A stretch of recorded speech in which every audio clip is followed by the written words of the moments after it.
Bonjour et bienvenue dans Recettes et Diététique. Aujourd'hui, je vous propose une recette facile à faire, un gratin aux pommes de terre et au fromage à raclette. Pour cela, vous aurez besoin de charcuterie au choix, de la mortadelle ou alors du blanc de dinde. La dose dépendra de la dose de pommes de terre. Si vous utilisez par exemple 600 g de pommes de terre, vous aurez besoin de la moitié de charcuterie. Ici, il y aura 600 g de pommes de terre en rondelles qu'il faut saler et poivrer, et donc 300 g de charcuterie.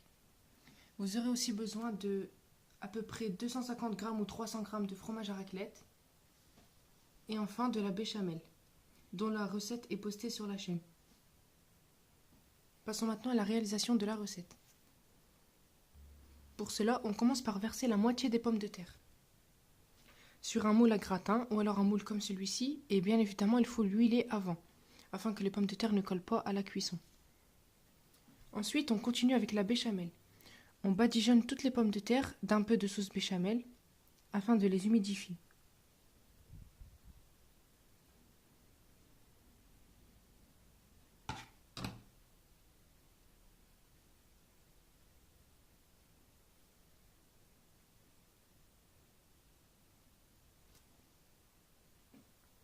Une fois cette étape réalisée, on continue en versant les blancs de dinde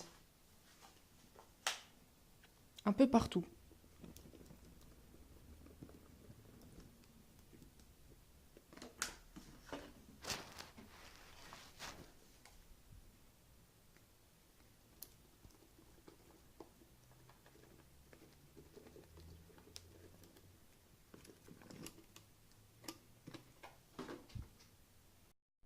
Si vous remarquez que les blancs de dinde n'est pas homogène avec les pommes de terre, vous pouvez à l'aide d'une cuillère l'aplatir pour en avoir partout.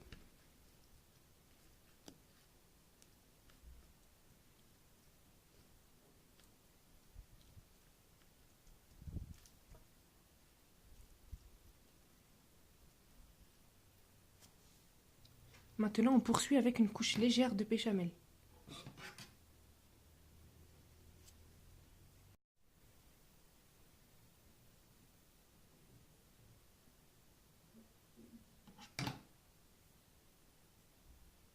On badigeonne un peu partout. Maintenant, on termine par les pommes de terre manquantes. On doit obtenir ce résultat à la fin. Maintenant que le reste des pommes de terre a été rajouté, on termine par la béchamel. On peut directement tout verser avec la casserole, en faisant attention d'en mettre un peu partout.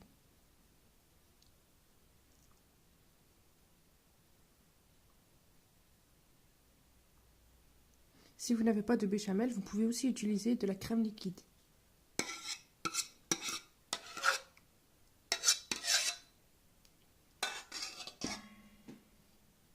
Voici ce que l'on obtient.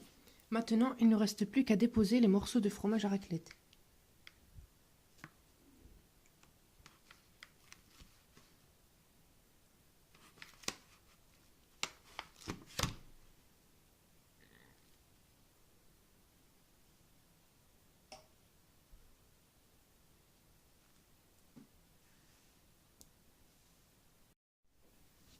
Voici le résultat final.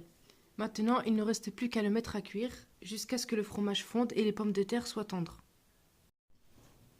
Voici le rendu final au bout de 30 à 40 minutes de cuisson. Voilà, j'espère que cette vidéo vous a plu et vous aura été utile. En attendant, je vous dis à la prochaine pour une prochaine vidéo. À bientôt.